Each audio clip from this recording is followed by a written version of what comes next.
Assalamualaikum warahmatullahi wabarakatuh. Waalaikumsalam. Halo Cahunu, bertemu lagi dengan saya Farah Nur Nabila dalam program Pesantren, pesan edukasi santri ngetren selama bulan Ramadan di tahun 2024. Nah, di episode kali ini kita kedatangan tamu spesial nih dari salah satu dosen Universitas Nahdlatul Ulama Blitar. Dan juga di sini nanti kita akan membahas terkait bab fikih puasa. Bertepatan banget nih, kita saat ini sedang menjalankan ibadah puasa tahun 2024. Penasaran sama topik yang kita bahas? Yuk simak video berikut ini. Halo Bapak, Assalamualaikum. Waalaikumsalam warahmatullahi wabarakatuh. Gimana nih kabarnya hari ini? Alhamdulillah baik Mbak Farah, Alhamdulillah. sehat, harus tetap prima meskipun dalam keadaan puasa. Alhamdulillah. Puasanya gimana nih Pak? Lancar? Alhamdulillah selama ini belum bolong ya. Alhamdulillah. Ya, karena puasa itu kan tidak hanya jihad ruhiyah ya, jihad spiritual, tetapi juga harus jihad ilmiah ya, dengan mengajar, menulis, membaca, itu juga termasuk jihad ya. Seperti itu. Lalu sebelumnya boleh nih Pak perkenalan terlebih dahulu kepada teman-teman semua. Oke, perkenalan ya. Iya. Bismillahirrahmanirrahim. Nama saya Abdul Rauf ya. Dan kebetulan kalau teman-teman itu memanggil dengan Ustadz Rauf biasanya ya. Kalau di luar sana biasanya orang juga memanggil Ustadz ya. Karena sering berkecimpung di UNU ya, tapi juga kita sering harus ngopeni masyarakat dengan memberikan pengajian-pengajian di masjid-masjid. Dan kebetulan di UNU saya diamanai menjadi ketua program studi ilmu Al-Quran dan tafsir untuk sampai saat ini. Ya. Kaprodi dari program studi ilmu Al-Quran Ya, dan tafsir. IAT, ya. Sebelumnya ini tadi sesuai dengan pembahasan kita di awal mengenai fikih puasa. Nah, boleh nih Ustadz Rauf untuk menjelaskan lebih dahulu memang apa sih fikih puasa itu? Iya, ada dua terminologi ya terkait fikih puasa ya Mbak Sarah ya. Pertama adalah fikih, yang kedua adalah puasa. Fikih itu artinya al-fahmu, pemahaman ya. Namanya pemahaman berarti banyak sekali perbedaan pemahaman ya. Misalkan dalam konteks puasa ya. Puasa itu kan berarti al-imsaku anis syai'. Jadi menahan segala sesuatu. Tidak hanya menahan untuk makan dan minum ya, tetapi juga menahan aspek batin dari maksiat, dari hal-hal yang sifatnya bisa memperburuk suasana hati atau membuat hati itu beku ya. Itu juga puasa. Sehingga fikih puasa itu adalah suatu tata cara di mana para ulama itu berbeda pendapat untuk menentukan ini caranya, ini kaifiyahnya, bagaimana pelaksanaannya, ini badal dan tidaknya. Itu fikih puasa. Jadi dari sini sudah jelas ya bahwa fikih itu beraneka ragam pendapatnya, sehingga ada dari kalangan mazhab Hanafi, Maliki, kemudian Syafi'i, Hambali, itu juga berbeda-beda. Termasuk dalam pelafadzannya itu juga sudah berbeda. Tetapi mereka sama. Bagaimana mengatur ya kita sebagai orang Muslim itu mulai dari fajar ya sampai maghrib. Nah, itu perut kita itu kosong. Ya, tidak hanya perut tetapi juga jiwa kita, hati kita itu juga kosong dari berbagai persoalan-persoalan penyakit hati. Nah, itu fikih puasa. Ya. Lalu selanjutnya terkait perbedaan puasa nih di Indonesia sendiri kan ada yang lebih awal dulu nih Pak puasanya, ada yang agak akhir. Itu kira-kira menurutnya jenengan bagaimana? Secara fikih itu hal yang alami ya, tabi'i ya. Misalkan kalau kita itu jam kita antara Indonesia bagian timur ya, itu kan berbeda ketika ini sebagian barat. Maka ketika yang menjadi patokan adalah waktu sahur misalkan, harus waktu setempat. Berarti kalau misalkan waktu sahurnya kalau di kita ya di Blitar ya, Jawa Timur jam berapa ya? Jam 4 ya. Maksimal. Jam ya sebetulnya mengakhirkan puasa itu hal yang sunnah ya. Kan ketika kita sudah imsak gitu kita boleh masihan gitu loh. Boleh kita minum itu boleh. Katakan jam 4 misalkan ya, jam 4 kita sahur. Jam 4:18 kadang itu sudah subuh ya. Iya. Nah, ini kan patokan kita. Sementara di Indonesia bagian timur ya, itu kan lebih maju kan. Lebih awal gitu ya, Lebih Pak. awal. Jadi patokannya adalah daerah setempat, bukan waktu-waktu, bukan jam ya, tapi waktu setempat. Ya. Berarti ketika kita, misal nih sekarang kan saya di Blitar gitu ya Pak, Ya. nanti tiba-tiba mendekati Lebaran mudik nih di daerah yang berbeda waktunya, berarti nanti mengikuti jam yang ada di daerah tersebut. Iya, harus mengikuti di jam di daerah setempat. Ini berbeda kasusnya sama begini.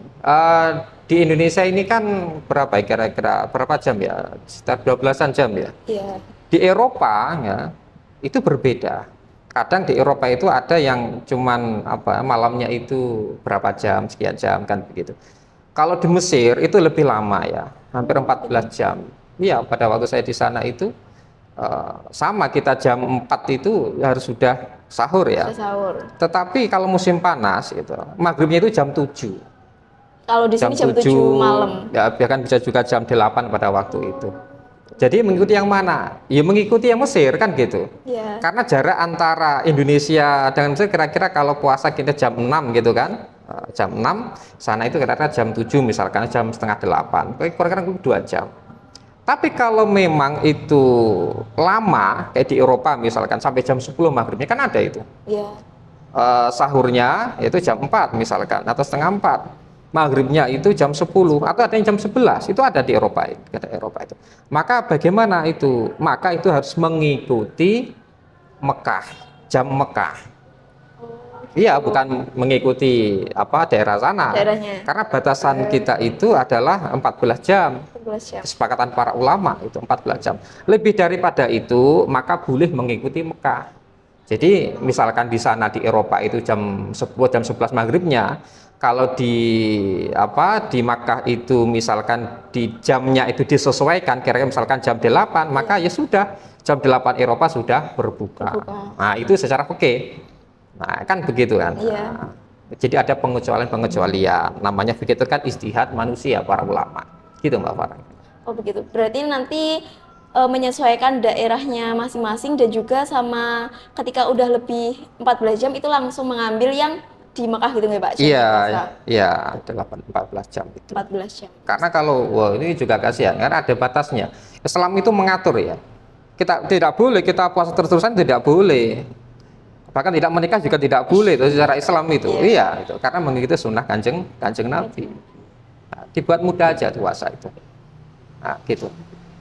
Lalu selanjutnya nih Pak, terkait orang-orang yang diperbolehkan puasa dan tidak itu gimana sih Pak?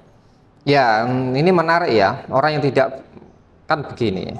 Orang yang tidak boleh berpuasa, yang pertama adalah minal mustad'afin, orang-orang lemah. Lemah secara fisik. Misalkan kita punya orang tua atau mbah ya. Iya. Punya mbah itu.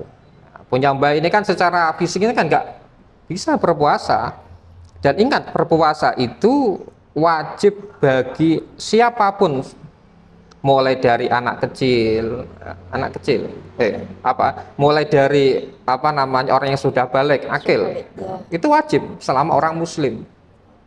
Nah, kalau kemudian ini udah sepuh, dia tetap wajib puasa. Misalkan sakit, dalam keadaan sakit, ya, atau memang sudah uzur ya, udah sepuh. Ini kalau berpuasa bahaya, ini bisa menyebabkan muzorotan, bisa lebih parah sakitnya. Maka tidak boleh berpuasa. Ya, makanya ada caranya. Oke, misalkan kalau orang jompo misalkan nggak boleh berpuasa karena tidak kuat, gitu. Maka itu harus membayar fidyah, membayar tebusan 1 hari itu. Demikian pula saumpama kalau ada orang sakit, orang anak muda misalkan, sama dokter divonis, ini kalau digunakan untuk berpuasa, maka kesehatan tubuhnya akan semakin merosot. Maka kalau anak muda ini umurnya misalkan masih muda, ngotot, tidak usah lah, nggak apa-apa, biarkan mati dalam keadaan berpuasa. Haram. Iya, haram. Karena apa? Secara ilat, secara hukum kan sudah ada indikasi, ada keterangan dokter. Nah, ini nggak boleh berpuasa. Kalau dia tetap ngeyel, misalkan Allah mati urip urusan pangeran ya, itu tidak boleh, haram secara fikih. Karena Islam itu puasa itu ada batasannya, makanya dia nggak boleh berpuasa. Dengan cara apa? Diganti dengan Diganti dengan fidyah. Berapa ukuran fidyah itu setiap hari? Kalau ukuran kita itu ya 6 on. 6 on beras makanan pokok. Iya. Bisa dibayarkan setiap hari, itu lebih baik. Bayarnya kapan? Ya misalkan hari ini nggak puasa. Misalnya mungkin duhur itu sudah dibayarkan. Iya. Untuk siapa? Dibagikan kepada fakir miskin, orang yang betul-betul membutuhkan. Atau bisa juga misalkan dibayarkan 1 minggu sekali, ya atau berarti diakumulasi kan. Atau ketika besok, ketika di akhir, ketika mau zakat fitrah itu, ya berarti 6 kali 30 hari kan begitu. 1 kali ya juga boleh, tapi yang lebih baik adalah setiap hari. Dan menariknya adalah di fikih memberi kelonggaran. Kalau kita 6 on itu beras ya toh, makanan pokok, boleh di dalam berupa nilai. Berarti apa? Uang misalkan. Kalau uang berarti berapa? Sekarang kan harga beras 15.000 ya. Standar iya 1 kilo 15.000 sekarang, mahal sekarang. 15.000 berarti kan 6 onnya berapa? Kan begitu ya. Tapi ya kalau misalkan oke 10.000 kan boleh itu. 10.000 kan sudah ini. Atau misalkan diganti dengan geprek, 1 geprek ya toh. Yeah. 1 geprek apa itu dada itu kira-kira 19.000. Ya enggak apa-apa, itu boleh. Nah, ini kemudahan Islam diberikan oleh kita semua. Nah, gitu. Berarti seorang yang dikatakan tidak mampu berpuasa itu boleh mengganti puasanya dengan fidyah itu nggih, Pak? Ya, boleh selama memang alasannya sangat jelas, tidak boleh dibuat-buat gitu. Lalu bagaimana ketika ada anak muda nih, Pak,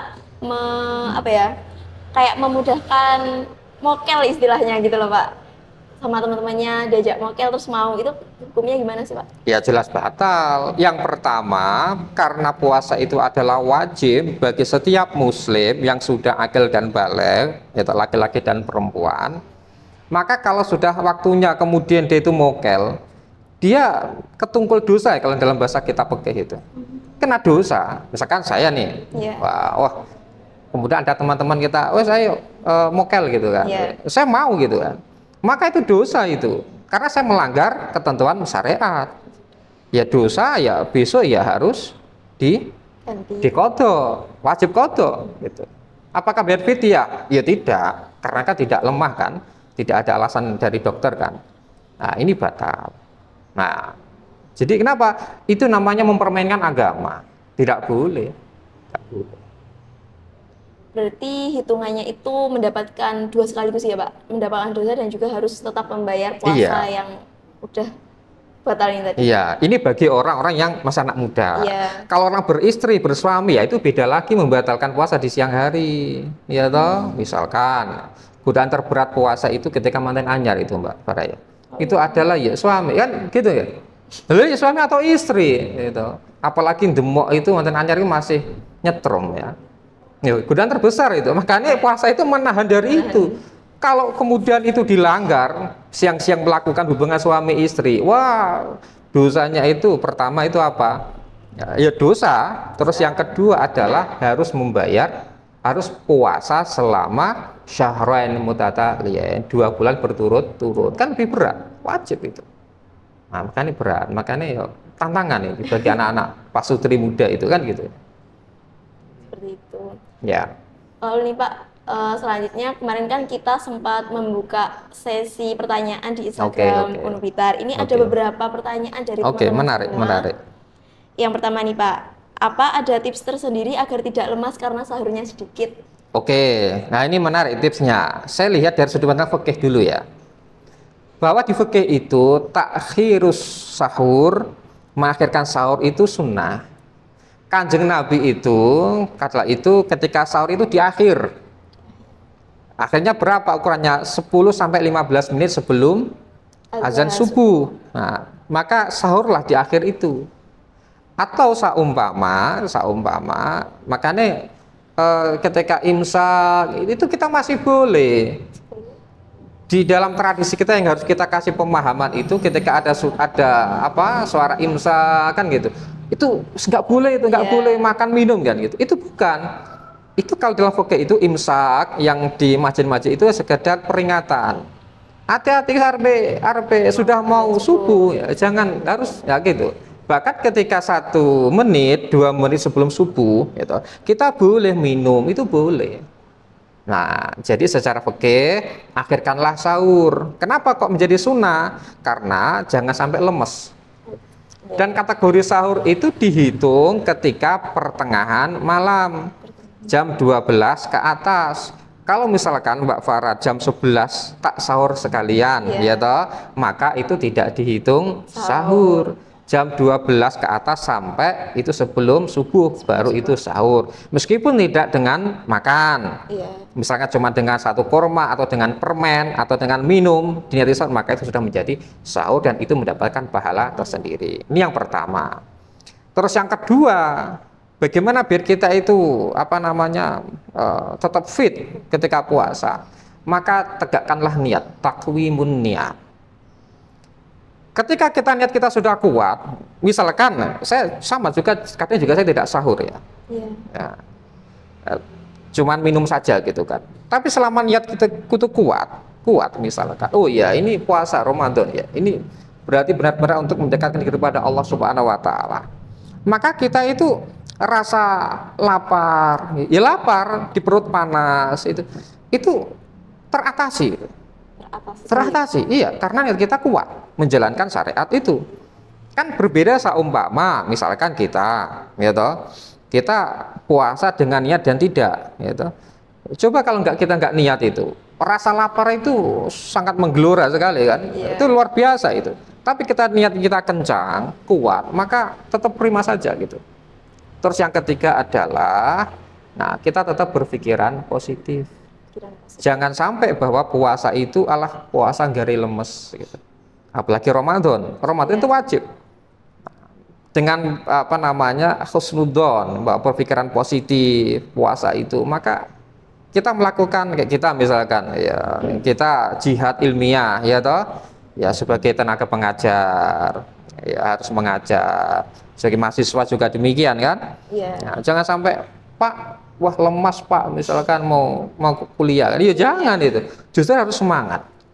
Apalagi bahwa setiap tindakan kita di bulan Ramadan itu, yang awalnya itu diganjar 1 kali, Mbak Farah, ketika Ramadan maka 10 kali lipat. Ini maka kita tanam 3 hal itu. Meskipun tidak sahur misalkan, tapi niat harus kuat. Itu kira-kira ya resep secara fikih ya. Seperti itu berarti. Ketika kita melakukan kegiatan apapun di bulan puasa ini, pahala yang kita dapatkan itu juga dilipat gandakan gitu ya Pak? Iya, lipat gandakan. Kan menarik itu. Ya, kalau misalkan kita katakanlah kita itu baca Quran 1 ayat atau zikir ya Allah. Yang biasanya pahala cuma 1, itu berlipat ganda. Bahkan ketika kita thalabul ilmi misalkan berangkat ke kampus dengan niat thalabul ilmi, maka ganjarannya pahalanya berlipat-lipat. Itulah makanya kenapa keistimewaan bulan Ramadan. Makanya kalau kita kan Kanjeng Nabi itu ketika mau mendekati Ramadan itu mesti berdoa, Allahumma barik lana fi Rajaba wa Sya'bana wa balighna Ramadan. Ya Allah, berkatilah bulan Rajab dan Sya'ban dan sampaikanlah kami kepada bulan Ramadan. Sampai ininya para ulama kita itu para dari kalangan sahabat tabi'in itu, mereka berdoa, ya Allah janganlah engkau ambil nyawaku sebelum bulan Ramadan tiba, karena pengen ini tadi mendapatkan barokah pahala Ramadan. Ya, gitu. Itu berarti untuk teman-teman semua nih, terkait tips ketika kita lemas karena sahurnya sedikit, itu sebenarnya tergantung niat kita sendiri, bukan tergantung sahurnya makan dikit nih. Lalu pertanyaan kedua nih Pak. Saya kan puasa tapi disuruh nemenin teman saya makan, teman saya nggak puasa nih, itu bisa membatalkan puasa atau tidak? Ya, yang seperti itu ya tidak. Yang membatalkan puasa adalah dukhulu syai', masuknya sesuatu di mulut kita dan itu sampai ke telan, sampai ke perut kita, baru itu batal. Ini secara dohir. Jadi kalau sekedar melihat makanan-makanan yang wah gitu kan, es teh, es campur atau bahkan menemani teman yang nggak puasa, kebetulan nggak berpuasa, nggak batal. Nggak apa-apa. Dan nggak dosa gitu. Bahkan misalkan Mbak Farah misalkan masak nih masak di dapur, wah, kira-kira masih asin, kurang asin, atau masih kurang manis atau apa, dicicipi boleh. Yang penting tidak sampai tertelan kan. Iya, dicicipi karena lidah kita kan lidah perasa kan, dicicipi boleh, tapi setelah itu nanti dikeluarkan lagi. Itu enggak masalah. Ya, enggak masalah, itu tidak membatalkan puasa.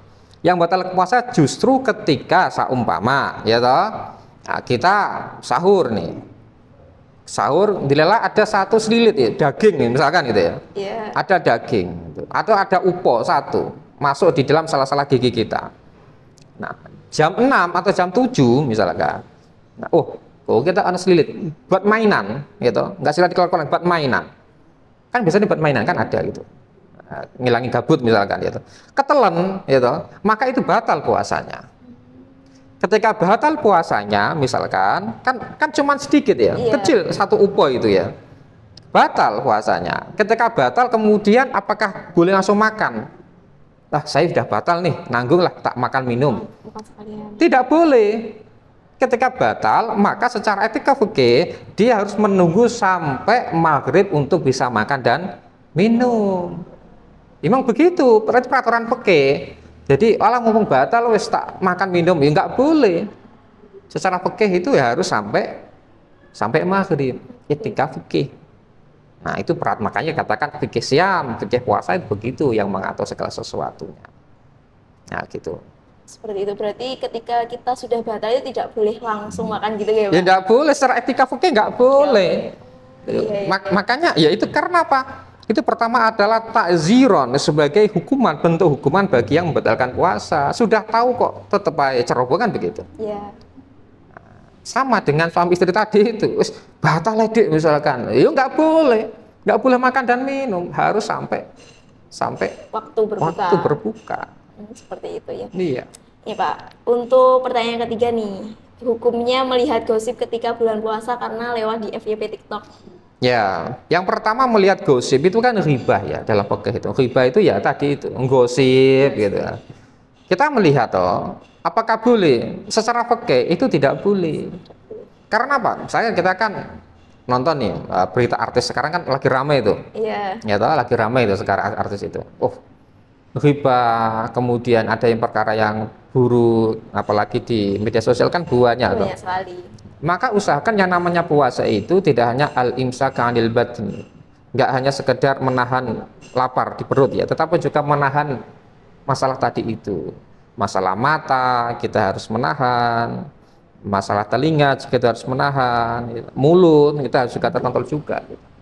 Itu nggak boleh, dan itu tidak boleh, tetapi itu tidak membatalkan puasa, nggak membatalkan puasa, tetapi hanya mengurangi yang namanya fadilah atau keutamaan atau pahala puasa. Bisa jadi misalkan saya sama puasa kita nih, sama-sama puasa, ya toh, sama-sama 12 jamnya, ya toh.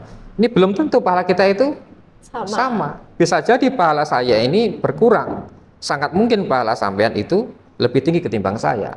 Makanya ada namanya kualitas puasa itu diukur dengan pertama bagaimana seorang hamba itu mampu mengontrol diri. Nah, itu tadi. Beda-beda. Berarti alangkah baiknya ketika kita berpuasa itu juga menahan diri dari hal-hal gosip gitu ya, Pak? Iya, termasuk gosip, termasuk ngerasani orang, berkata kotor, memperbanyak bacaan-bacaan Quran atau sholawat. Seperti itu. Iya. Lalu untuk pertanyaan keempat nih, Pak. Oke. FYP TikTok muncul video mukbang, apakah bisa membatalkan puasa? Tapi setelah melihat video mukbang saya jadi kenyang padahal cuma lihat saja. Itu tidak membatalkan puasa. Tidak membatalkan puasa. Nggak membatalkan puasa. Kemudian jadi kenyang, misalkan. Ya itu kan persoalan lain lagi kan, tidak masalah gitu.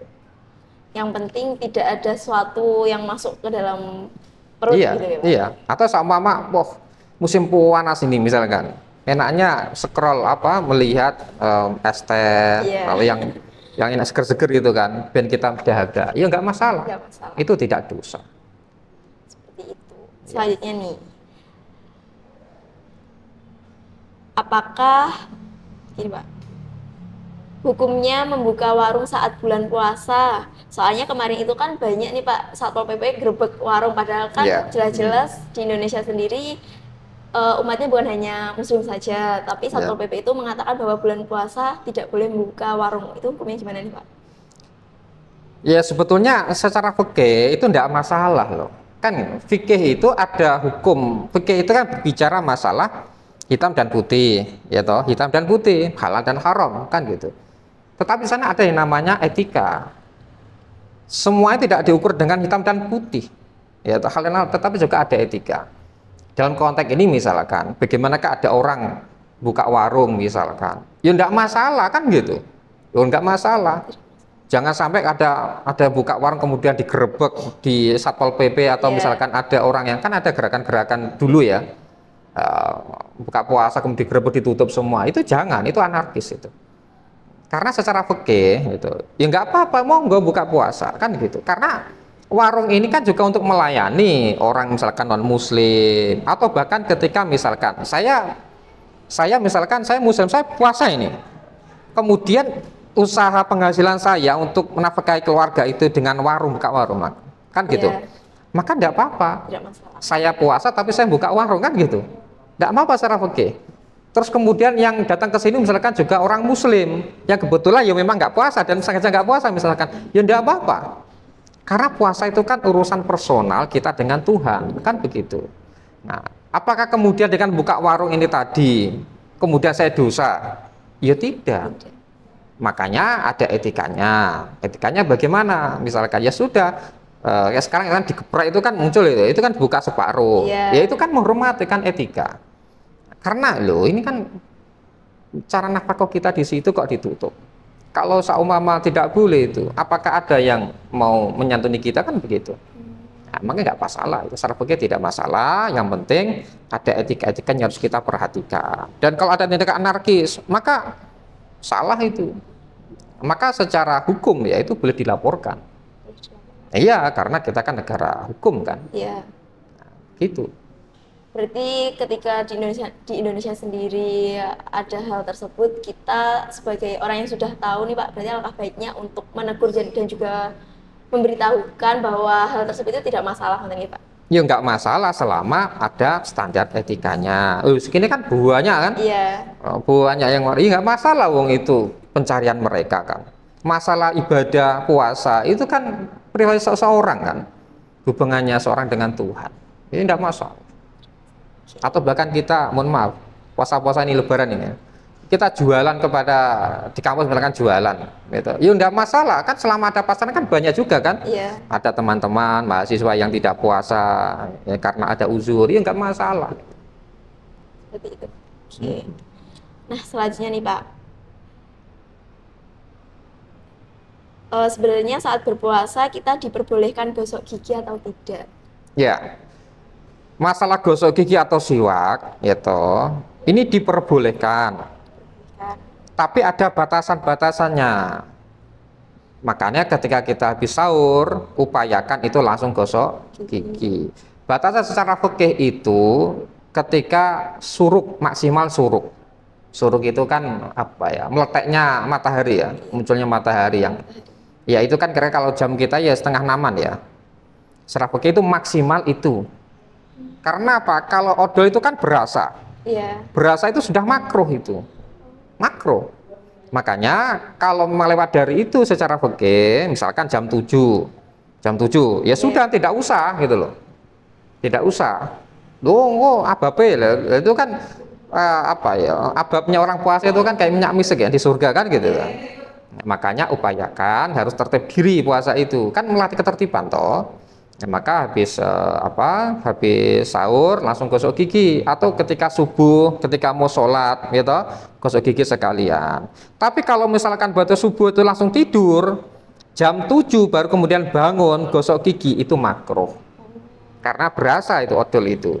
Kalau memang kebiasaan dia itu misalnya gosok gigi kemudian ketelan gitu, maka itu batal. Nah pertanyaan terakhir nih. Oke. Ini ada pertanyaan gini, kan kalau di puasa di bulan Ramadan itu kan tahap proses pembersihan diri. Maksud dari pembersihan diri itu seperti apa?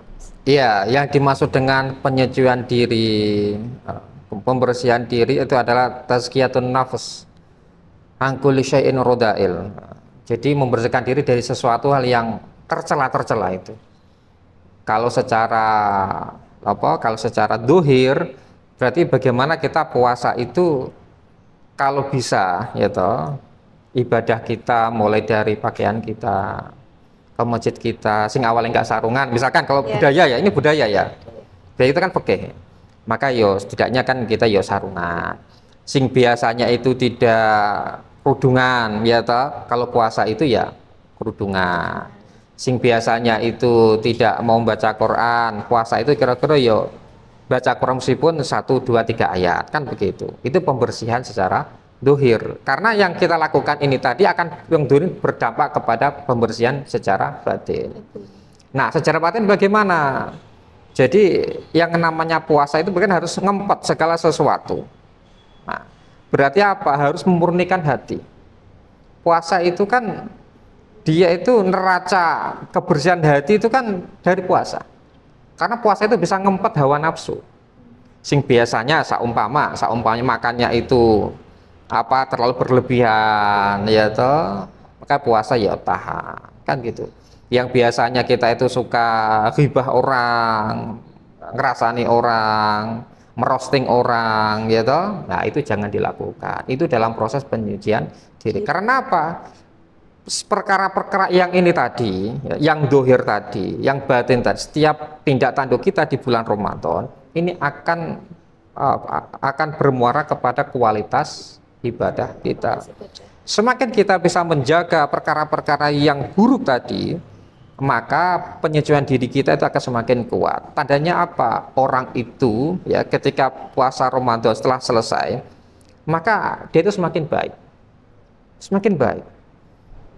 Tapi sebaliknya kalau setelah bulan Ramadan kembali kepada yang asal atau semakin menjadi-jadi, maka berarti puasanya ini tidak berhasil. Ya dia secara syariat sudah melakukan itu, tetapi secara hakikat, secara tasawuf ya, maka puasanya ini gagal. Karena tidak bisa membentuk pribadinya itu menjadi pribadi yang lebih baik. Karena hakikat dari puasa itu adalah bagaimana mendisiplinkan diri, baik dalam soal urusan-urusan pekerjaan, waktu, maupun dalam urusan ubudiyah.